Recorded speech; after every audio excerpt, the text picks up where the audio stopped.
Call the meeting to order of the Newtown Township Finance Committee, December 17th, 2025. I'd like to do and start with a roll call. Lisa Purcell. Here. Larry Fisher. Here. Rich Johnson. Here. Scott Trotter, I do not see here. Ed Naples is here. We need to stand for a moment of silence and pledge of allegiance.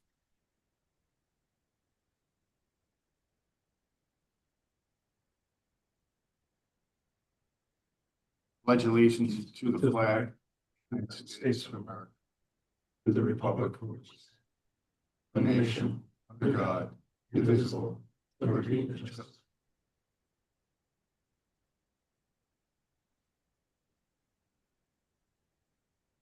Okay, next order on the agenda is any public comment for agenda items only. I see no hands raised, so I think we are good in that point. Next item is the agenda for this meeting. I need a motion to consider approving this agenda. So moved. Okay, moved by Larry Fisher, seconded by Rich Johnson. Are there any changes, suggestions regarding the agenda?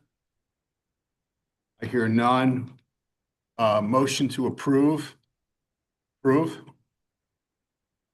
Aye. Aye. Negative? No, there's no negatives, so it passes unanimously. I did that right. We got it. All right. That's close enough. Okay. It's early. Nobody jumped out. The sun is just radiating. Yes. We next order of business is considering the approval of the minutes from the November 19th, 2025 meeting. Similarly, I need a motion to consider approving. It moves. Second, Ed Naples.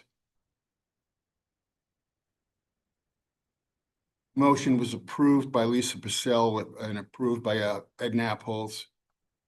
All in favor? Aye. Opposed? Nay. That's good.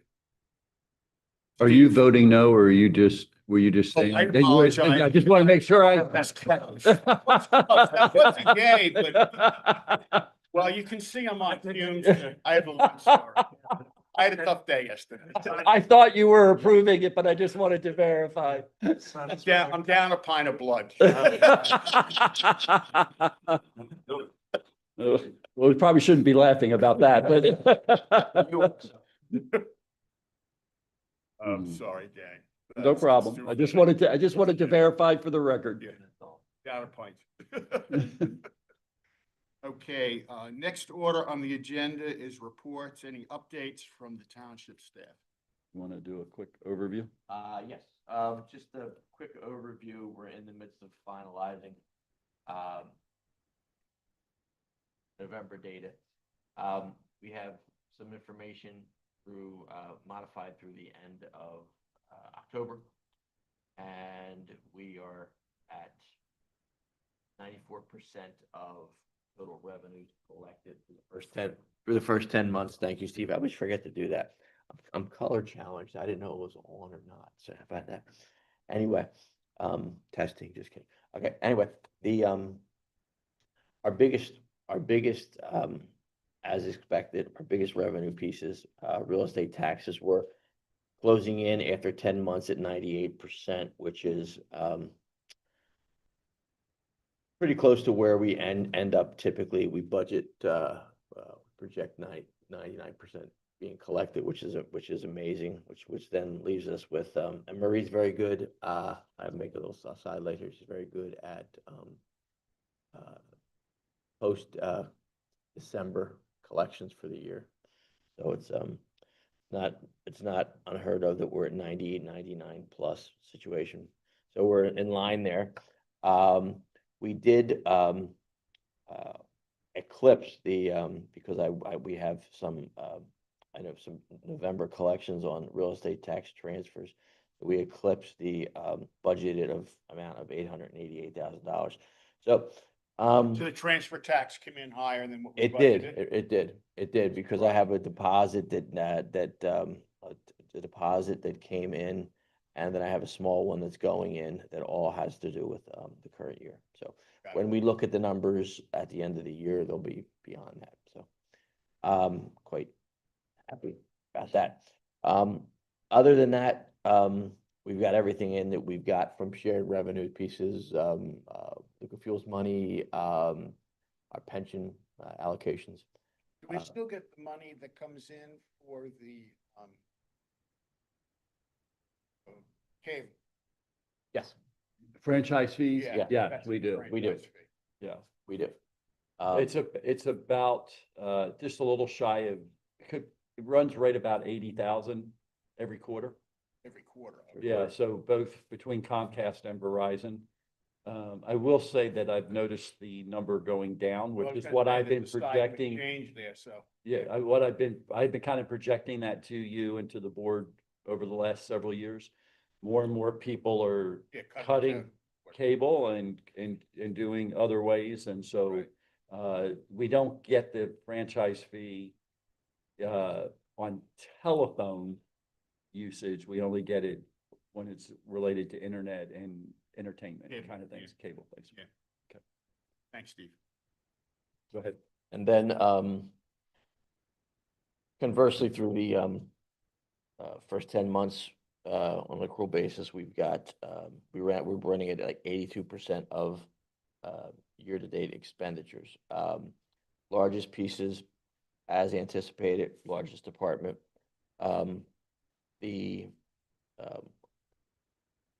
police department, our largest budget, is running right on course, projecting right at the level that it should. Everything is pretty much where it should be. The only difference is that we run into is the, our facilities just year to date, were, exceeded budget just for the sheer, fact that we needed, certain HVAC updates, Yeah. things like that, obviously will get reclassified to some, I think, to capital, so that number will go down at year end. So all in all, projecting the year to be pretty much very close to budgeted. So, revenues and expense, they're extremely close, and it's a favorable situation that knowing that we're not. One of the things you and I went back and forth on an email. Yeah. I noticed that in the submission for the reports for the Board of Supervisors. Right. You do what I've characterized as a financial snapshot, like a one-page Yes, summary. yes, That would be that type of a document, and I realize it's a timing issue, yes. but whatever is available, be Okay. it the prior month or the preceding month. Right. As an attachment to this meeting, Sure. I think would be very helpful, because then Okay. folks can come in and say, okay, we don't need to really dwell on, or why is this number not, or why did it jump, that type of thing. Right. So I think that would be helpful for the community. Okay. Without putting an extra report on your desk. Sure. We have a treasurer report that gives a snapshot as to the, reconciled bank balances compared to, how they're reported on the GL. We also have, Yes, that one pager, I saw it Yep. in one of the board meetings from, it was either October or November. okay, And I'm like, yes, that's it. Okay. There it is. sounds great. Thank you. Sure. I Any would other just- update, Steve? The only other update I would give is the board's going to meet Monday night Yes. to finalize. to finalize the budget. Currently, looking at where we are, I think we're, probably going to end up,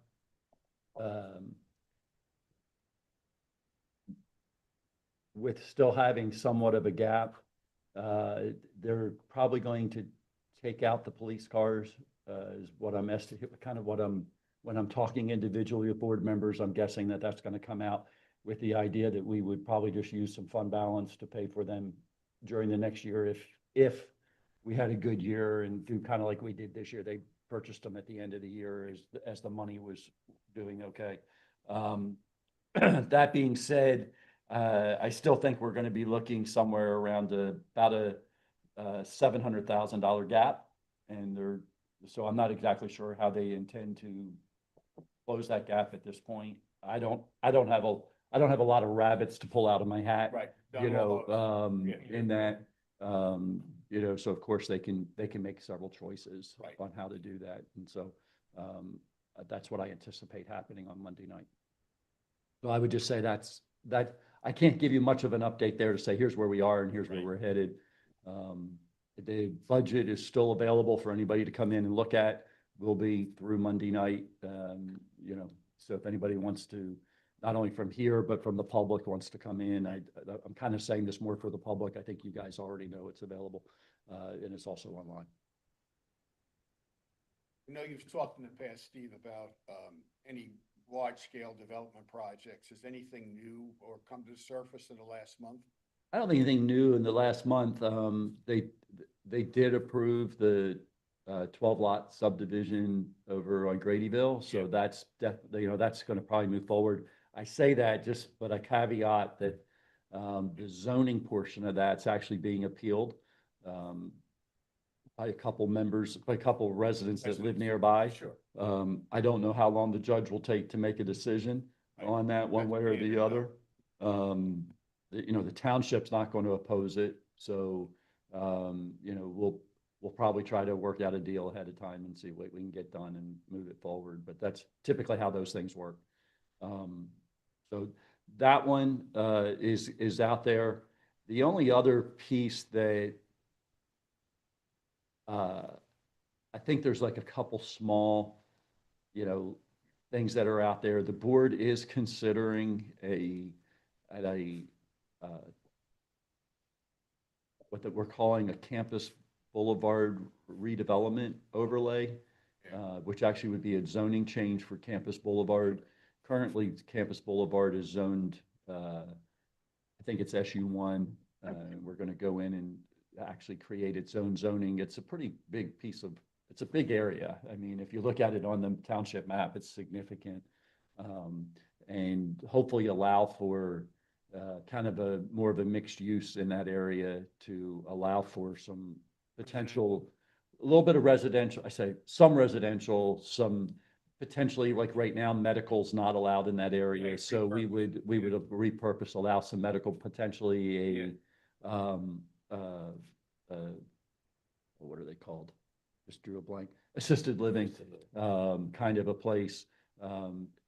There's possibility of some self-storage. There's some options of what that would be there. We've tried to make it so even like the self-storage would be contained inside. I think you've probably seen some of those buildings around. Limited allowance outside, maybe like 2 rental trucks that would be allowed to have, there. But that really the outside stays very much like would look like an office building almost. We've limited the amount of lighting they can have at night, so it doesn't look like you have 100 orange doors on, that are shining through the windows kind of thing. Even if do you know what the vacancy rate is over there? The vacancy rate over there is really high right now, particularly on what I would call the east side, which is the side closest to us. Yeah. And and partly because they're hoping that this comes through, like they know we're working on this. I think they're ready to do some things, but yeah, it's pretty high. I like the Campus 7. I think the only folks left in there right now are the FBI, and they have I think just the second part of the second floor or part of the third floor, I forget. And then the 11, 15, and 17 they might have a few people in those, but they're pretty limited. 19, they all have signs for leasing up. Begging for action. They're begging, the Boron and the Talk School, they're fine, they're full.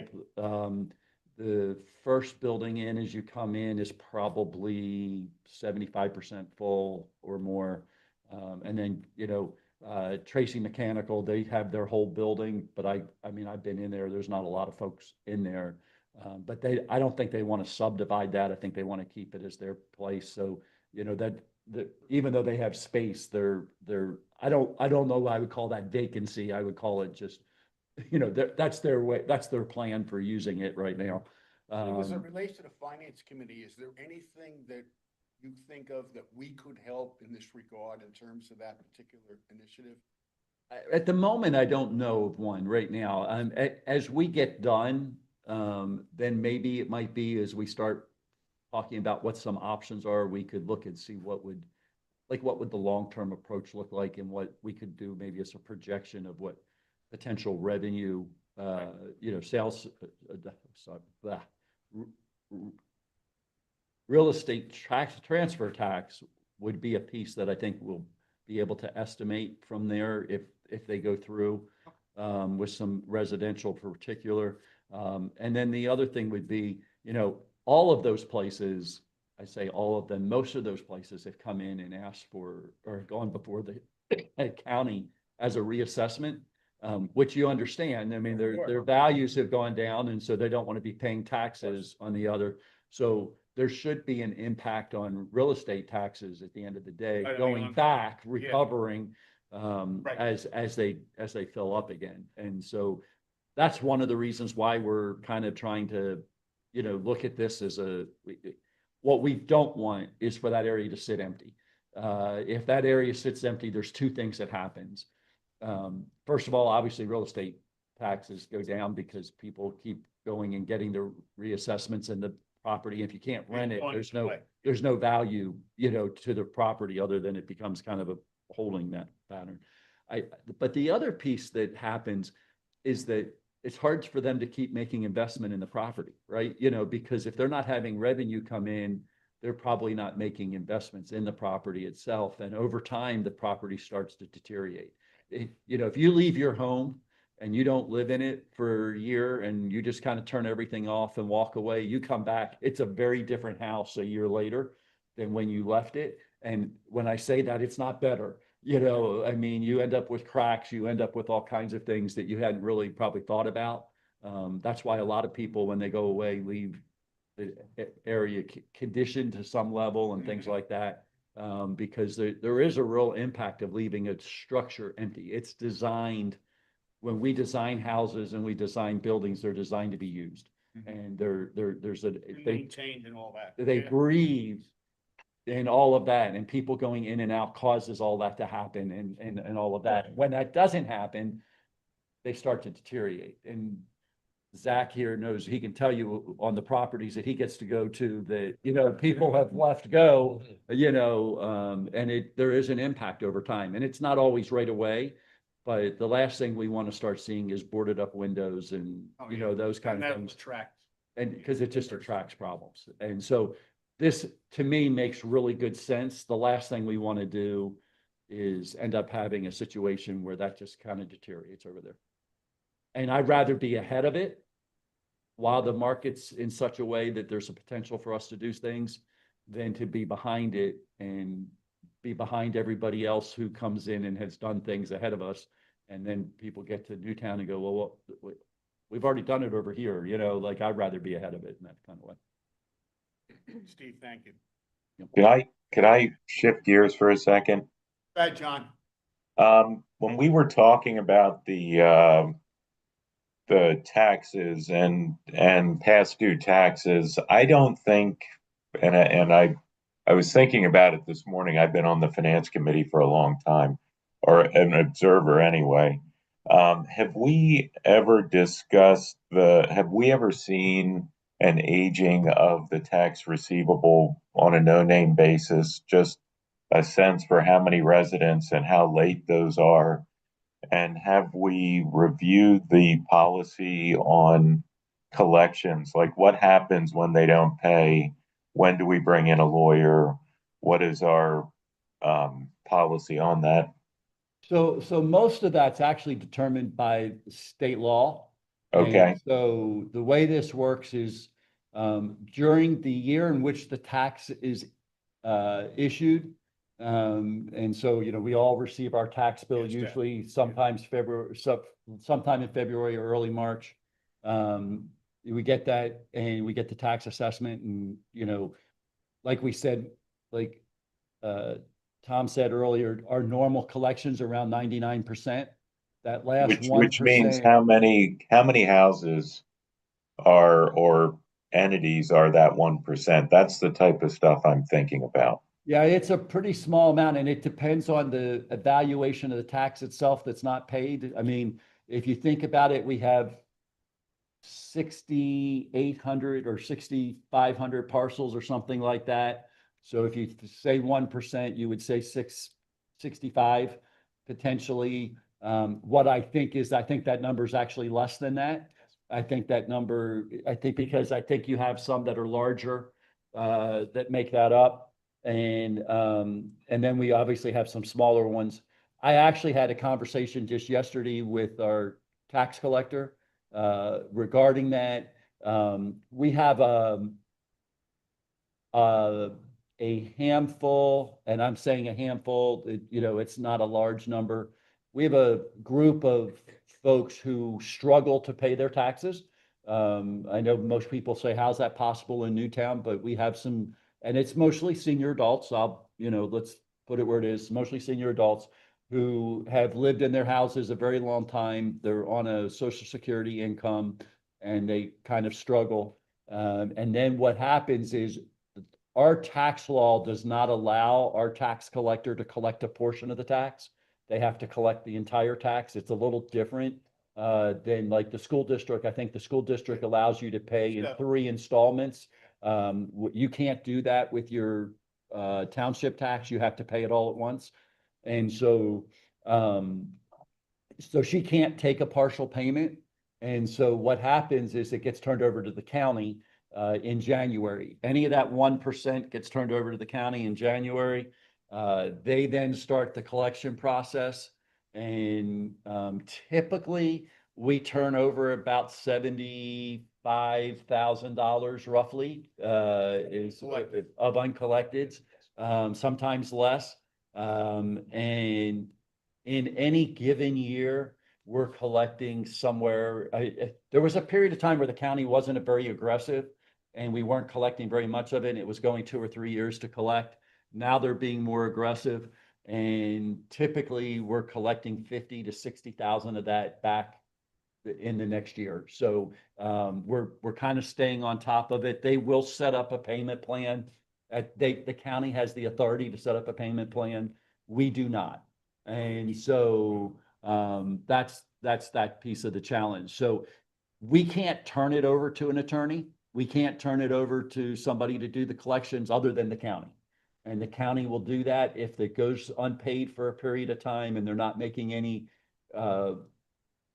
headway on it, then the property can go to tax lien sale. And we have that. I would say probably in a year we have maybe a handful. I mean, it's a very small number. Steve, is this process the same for commercial as residential? It is the same for both. Okay. It is the same for both. Yeah, we do not differentiate between commercial and residential. Okay. We don't have the authority to. That's what I was thinking. Yeah, I thank you, Stephen. I think that brief education is good for everybody to understand. Thanks, John. Did that answer your question though? It did. Okay, Thank thank you. Any other items for township staff from the committee here on financial matters?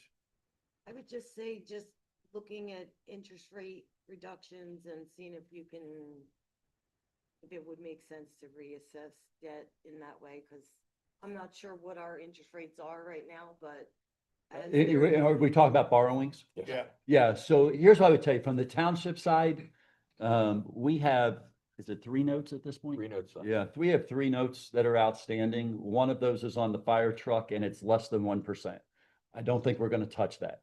no. We have a second note. I think it's the borrowing from 2016, which was on this revamping. I want to say it was at 2. Is that the 1.78? That's 1.78. Yeah, that's like 1.78. Again, I don't think we were going to beat that. We did, to be honest with you, we were very fortunate. Sometimes it's better to be lucky than it is to be good. And we literally, when we back in 2000 and I think it was 18, 19 timeframe, a little bit in that area when all those interest rates were really kind of coming down. We had an opportunity to refinance and we jumped in and we did all three of those. Well, the one note was the fire truck we just took out on the fire truck, but the other two, we refinanced both the bond and the bond from prior, from the 2003 bond when we built the library. And our interest rates, I think the highest one is like 2.25 or something like that. It's even today, that's hard to beat. If we went back to a bond market, we wouldn't save anything. We've looked at it. We've actually talked to Del Val Financing Authority to see if we could do anything. Right now, we would be paying more than what we're paying now. And I'm going to get it wrong, but I think one of those two is paid off in 30. And then the other one is what, 5 years later? 5 years later. 5 years later. So we're- So we're moving in the last 10 years of those notes. And so, and as cheap as that money is, you know, even if we had cash to pay off, I wouldn't recommend really doing that because we're actually able to invest our cash in it. But right now, we're getting at least that amount in what we're investing. Right, so we're net positive So, on the. so we're interest net, rate. net positive on the interest rate at the moment. So, we're watching that. We watch that all the time, but where we are, it just seems to make sense to stay the ride. Great Good, question. thank you. Great question. Now I will say, and not that this group is going to determine anything with that, but the board would have to vote on it. The municipal authority has the $33 million in bonds. That's a different story. That we probably will look at doing a refinancing of in 2026. The bonds are callable. There were 8-year callable on those bonds. And so there's a very good chance that we'll recommend moving forward with a refi on those. We're going to look at several different options on those to get the best deal that we possibly can. I think we can probably save based on the first set of numbers that a couple financial folks have sent us, probably about $1.5 million easily. And we got good rates on those bonds. We did those in 2018 as well. But they weren't quite as good as what we had done on the Del Val borrowing. And the general fund pays a portion or all of the debt service? So the general fund is currently paying all. We had a borrowing in 2020 for a road program. And sometimes we do that. We'll go and try to do a pretty significant road program, and then we pay over a 5-year period to pay that down. And so we borrowed, I think it was like just about 1.8 million, I think. Was that right, Tom? You think 1.8? Closer to 2. Closer to 2. And we worked on that, and we used liquid fuel dollars to pay that because it was road program oriented.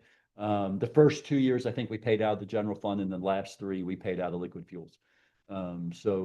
That because they were still paying off the 2016 loan the first year or something out of liquid fuel. So, but that got paid off this year. So we may look at something like that, probably not in 2026, but we have a lot of things happening in town in 2026, and we don't want to be tearing up roads when we have 200,000 people coming in town.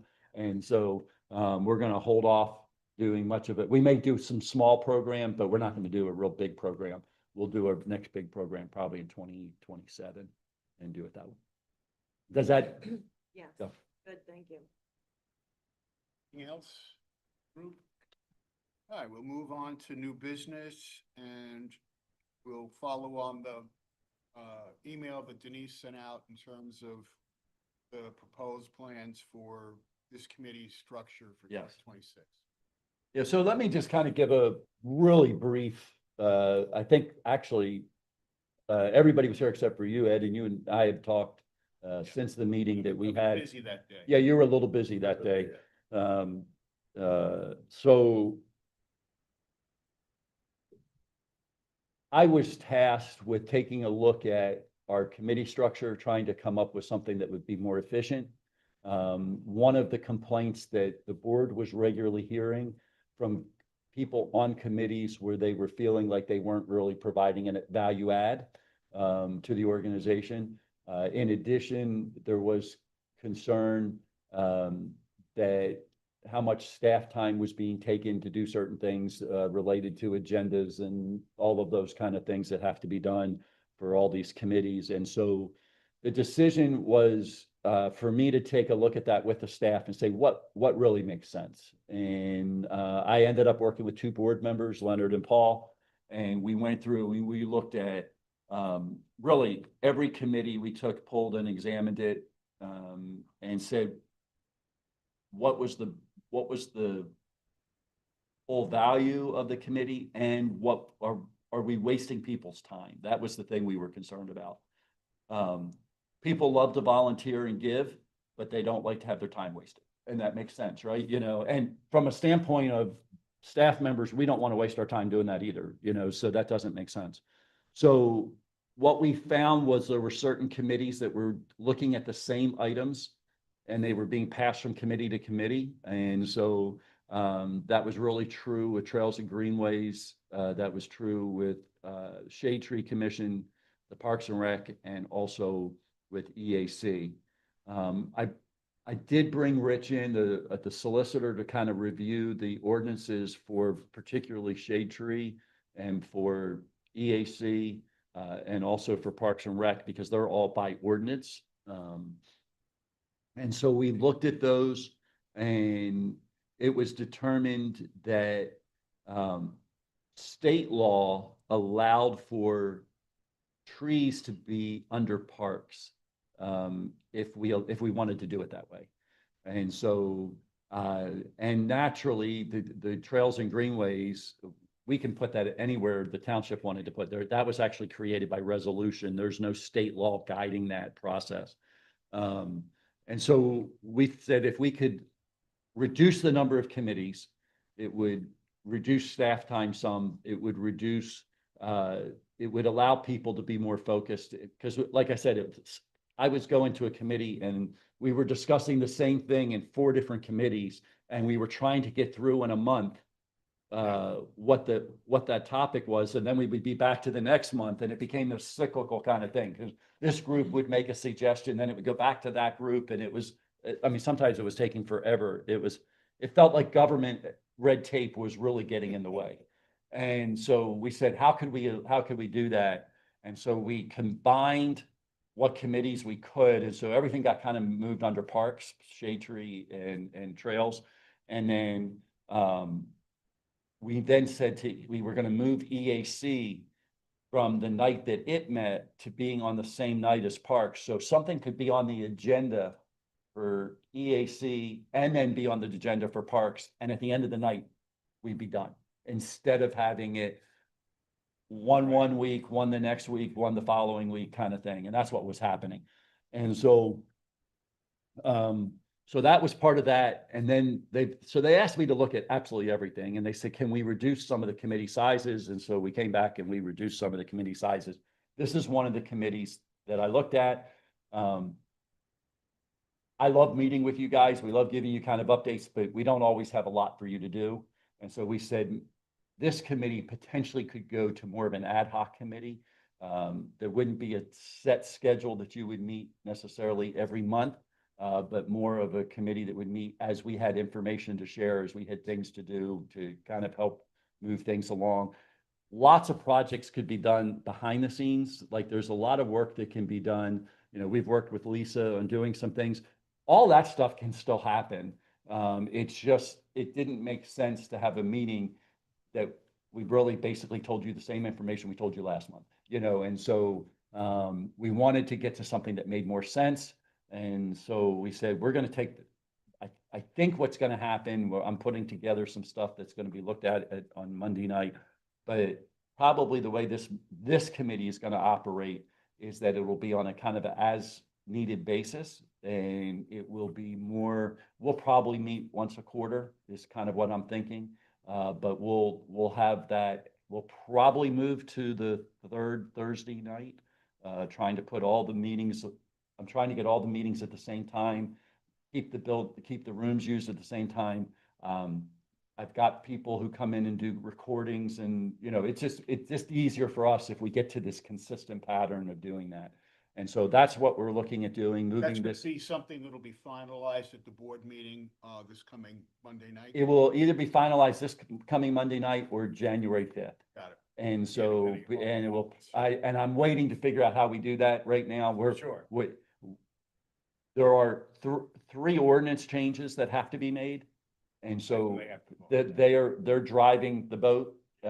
Shade tree has to be done before we can do anything. We also looked at shrinking the size of the historic commission, from 7 to 5.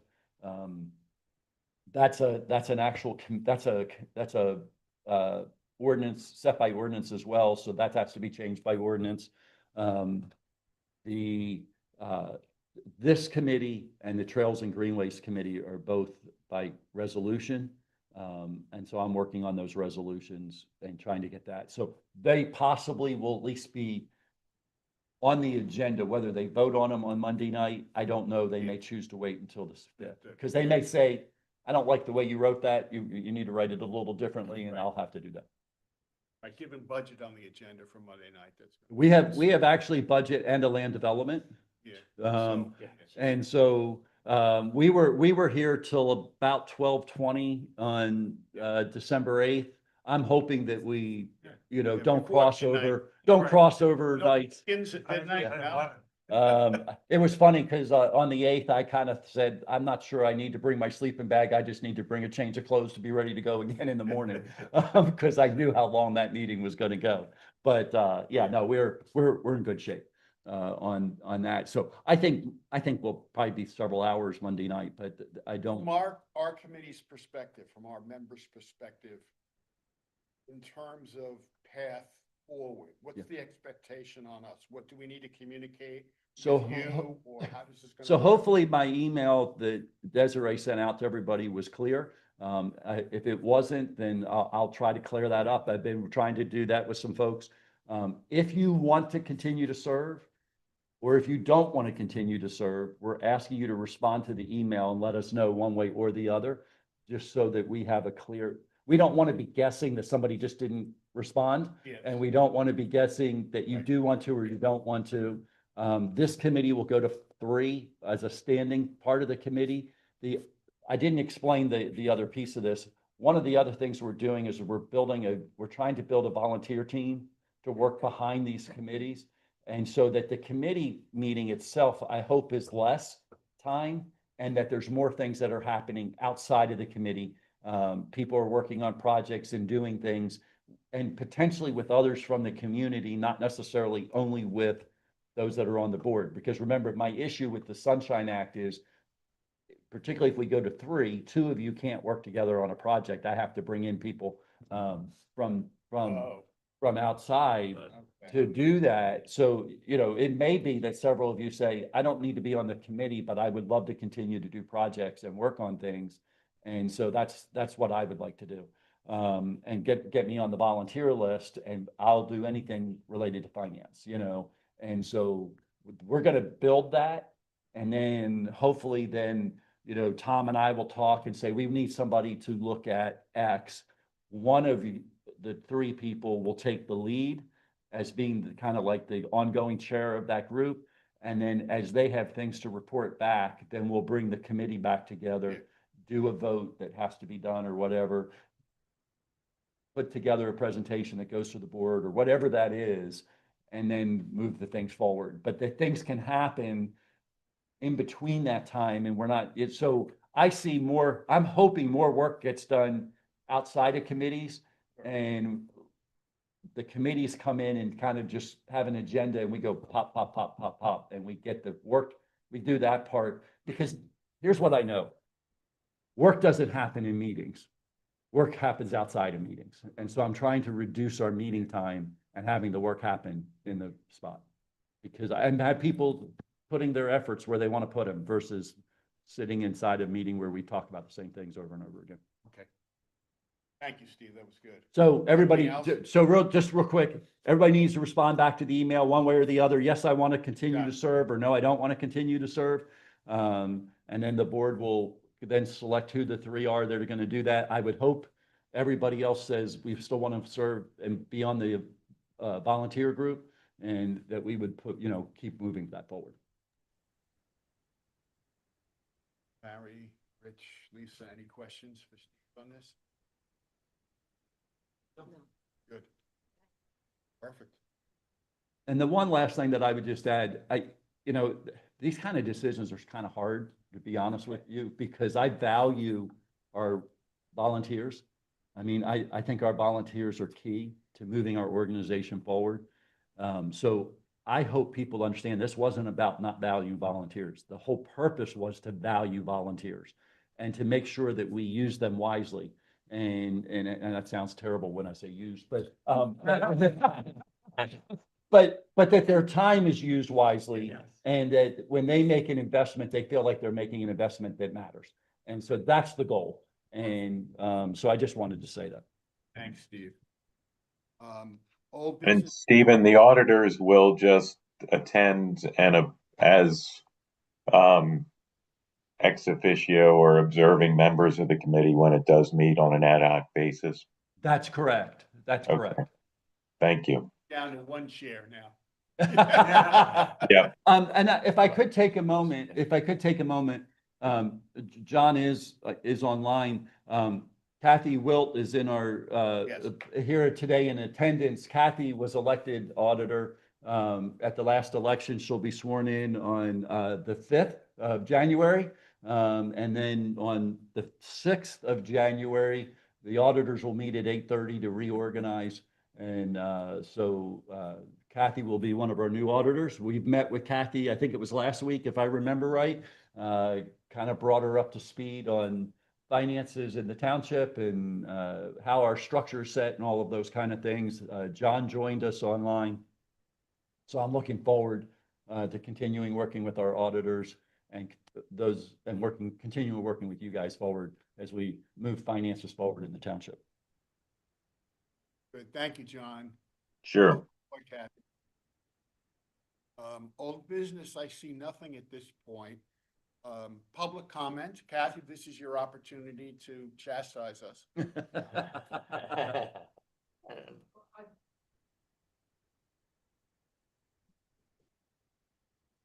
If I could, Kathy, if I could have you actually come to the mic, because the people at home who are Right up. listening can't hear it if you're not at the mic, and make sure it's green and not red.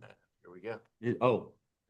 There's not even a mic. Not so- even a There we go. It is green. Yeah, Just wanted to make No a public quick comment, thank you. Steve, about what you had just said about the committees. I appreciate the efficiency, and also even more, I appreciate the structure behind it to keep people engaged. Because I heard a couple of comments, and I think that was the concern, is they don't want to lose their engagement. Right. Yes. Thank you all very much. I'm looking forward to working with you, and I want to thank the staff and also Larry for the orientation I had last week. It was great. Great. Thank you. I see no other public comment. And so we will adjourn the meeting. It is 10 to 9. Thank you, everybody. Happy holiday.